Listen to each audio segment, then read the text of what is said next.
이 씨는 지난달 30일 지마켓에서 헤어드라이어를 구매했습니다. 정가보다 20만 원 싸게 파는 곳을 발견했기 때문입니다. 그런데 5분 뒤 자신을 지마켓 판매자라고 밝힌 김대리라는 사람으로부터 문자가 왔습니다. 할인 제품 재고가 부족해 구매 취소를 해야 한다며 제품을 출고한 쪽에서 싸게 사는 게 어떻겠느냐고 했습니다. 이 씨는 정식 구매가 아닌 것 같다며 불안해했지만 김 대리는 지마켓 측의 할인 행사를 진행하고 있는 업체라며 안심시켰습니다. 안내받은 카카오톡 계정 이름도 지마켓 파트너였습니다. 신뢰가 갔죠. 왜냐하면 지마켓은 굉장히 큰 회사고 지마켓 판매자로서 등록이 되어 있고 자칭 지마켓 파트너는 물류회사 이름을 건 사이트를 알려주고는 입금을 요구했습니다. 이 씨가 계좌이체를 신뢰하기 어려우니 카드 결제나 안전거래를 이용하고 싶다고 했지만 이번에도 지마켓에서 할인 행사만 1년을 한 업체다. 지마켓 측의 사업자 정보와 주소가 등록돼 있다며 안심시켰습니다. 저희 검색을 많이 해봤어요. 정상적으로 다 영업을 하고 있는 사업체라서 이제 의심을 풀었죠. 이 씨는 결국 45만 원을 입금했습니다. 하지만 5분도 되지 않아 수수료 500원을 입금하지 않아 오류가 났다며 45만 500원을 더 보내란 메시지를 받고 그제서야 사기임을 확신했습니다. 경찰서에 신고를 하겠다 메시지를 보냈어요. 그러니까 고객이 잘못한 거인데 협박을 하는 상황이네요 하면서 법적 대응하겠습니다 이렇게 나오는 거예요. 동일 계좌에 피해를 당했다고 호소한 사례는 금융사기 방지 서비스 더치트에 등록된 것만 50건이 넘습니다. 저희 집 주소도 알고 제 이름 연락처 다 알기 때문에 사실은 좀 겁이 나기도 하죠. 전문가들은 거래 전 공정거래위원회 홈페이지에서 사업자 등록번호를 조회해볼 것을 조언했습니다. 공정거래는 홈페이지에서 업체의 사업자 등록번호 조회했을 때 확인되는 도메인이 그 사기로 의심되는 사이트와 도메인과 일치하지 않는다면 거래를 회피하시는 편이 좋습니다. 또 남의 정보를 도용해 오픈마켓에 입점했을 가능성도 배제할 수 없다고 설명했습니다. 지마켓 측은 본인 인증을 한 사업자만 판매자 등록이 가능하다고 해명했으며 수사에 적극 협조하겠다는 입장을 밝혔습니다. 이 씨의 신고를 받은 인천 연수경찰서는 범행에 이용된 계좌의 명의자를 확인하는 등 수사를 이어가고 있습니다. MBC 뉴스 재은유입니다. 고양이를 키우는 김모 씨는 지난달 8일 네이버의 한 스마트 스토어에서 최저가 판매 중인 사료를 발견해 카드로 결제했습니다. 그런데 10시간 뒤 판매자가 결제를 취소하고는 네이버 행사가 끝났으니 자체 쇼핑몰로 오라고 했습니다. 김 씨는 별 의심 없이 안내받은 페이지에서 다시 구매 절차를 밟았습니다. 하지만 나흘 뒤 받은 건 물건이 아닌 630만 원이 결제됐다는 알림이었습니다. 피싱 범죄에 당한 겁니다. 터무니없이 사면 좀 의심도 할 텐데 행사하면 이 정도는 팔 수 있겠다 하는 딱 그 금액이죠. 또 다른 40대 여성도 지난달 초 고양이 사료를 사려다 쓰지도 않는 통신사 요금으로 95만 원가량이 결제됐습니다. 이름이 좀 우리가 흔히 알 수 있는 그런 상호명, 뭐 AK, GOG야 이렇게 되어 있어가지고 그런 계열사인가 보다 이제 생각을 했던 거죠. 다른 네이버 스토어에 제보자가 구매한 것과 동일한 이름으로 상품이 올라왔는데요. 제가 한번 구매해 보겠습니다. 다음 날 구매는 일방적으로 취소됐고 판매자는 자체 쇼핑몰로 유인했습니다.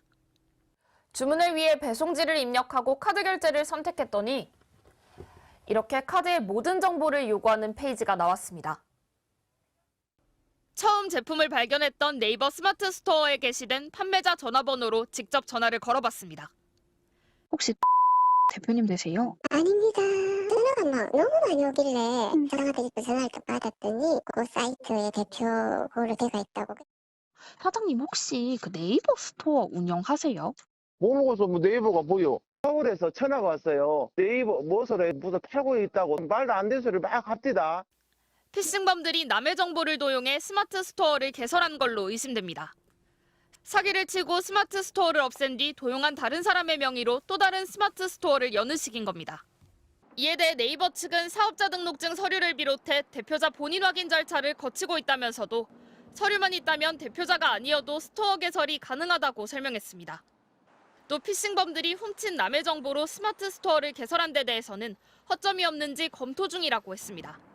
네이버를 통해서 사는 거지 네이버 아니고서는 그 사람들하고 내가 어떻게 직거래를 할 수가 있겠어요? 그 물건을 팔게 하려면 중간 역할을 똑바로 잘해야죠. MBC 뉴스 재은유입니다. 인천 부평구에 사는 전모 씨는 네이버 최저가 검색으로 고양이 사료를 몇천 원 싸게 사려다 피싱 조직에 카드 정보를 넘겨주고 말았습니다. 네이버 행사가 끝났으니 자체 사이트에서 사라는 말에 속았습니다. 대가는 컸습니다. 3분 만에 금융결제원에서 총 910만 원이 결제된 겁니다. 핸드폰에서 뭐가 삐릿삐릿삐릿 막 울리는 거예요. 그래서 문자를 봤더니 300 얼마, 200 얼마, 200 얼마 오는 거예요. 그래서 금융결제원에 알아본 결과 광주시 북구청에서 타인명의 지방세가 납부된 걸로 나타났습니다. 곧바로 취소할 수 있을 거라 예상했지만 착각이었습니다. 금결원에서는 세금은 취소가 없다. 그러니까 세금은 취소라는 개념 자체가 없다라고 표현. 구청에도 연락해봤지만 마찬가지였습니다. 공적인 문서로 취소해줘야 된다라거나 그런 게 오면 당연히 응하겠지만 피해자라고 해서 취소할 수는 없다라고 하더라고요. 지방세법상 제3자의 납부 역시 납세자 본인의 납부로 보고 취소 요청도 할 수 없습니다. 법대로 처리할 수밖에 없는 구청은 구제 권한이 없다고 했습니다. 전 씨는 졸지에 27일까지 카드 대금 900여만 원을 내지 않으면 연체자가 될 처지에 놓였습니다. 피해자가 결제 취소를 못하는 건 세금 납부뿐이 아닙니다. 고양이 사료를 사려다 카드 정보를 넘긴 40대 여성은 자신의 카드로 누군가의 통신요금 95만 원이 결제됐습니다. 곧바로 카드는 정지했지만 통신사에선 결제를 취소해 줄 수 없다고 했습니다. 그 명의자가 요금 수납 취소를 하지 않겠다고 한다고 카드 승인 취소를 해줄 수 없다고 누군가가 제 걸 도용해서 이제 카드 결제를 한 거다라고 이제 설명을 몇 번을 드렸는데도 정상 인증을 거쳐 납부된 요금을 통신사가 가입자의 동의 없이 취소할 수는 없다는 이유였는데 피해 여성의 카드로 요금을 낸 가입자는 취소를 거절한 걸로 알려졌습니다. 피해자들은 피싱 조직이 이처럼 결제 취소가 불가능한 점을 악용하는 만큼 법의 사각지대를 없애야 한다고 입을 모읍니다. 법이 누구를 보호하는 건지 알 수가 없는 거예요. 정말 세금을 징수하기 위한 거 외에는 아무런 상관이 없다는 건지 보이스피싱 분들이 악용할지 몰라서 법을 그대로 뒀다면 지금이라도 이거는 바꿔야 된다고 생각을 하거든요. 각 사건을 접수한 인천 부평경찰서와 세종 남부경찰서는 결제된 세금과 요금의 명의자를 확인하는 등 수사를 이어가고 있습니다.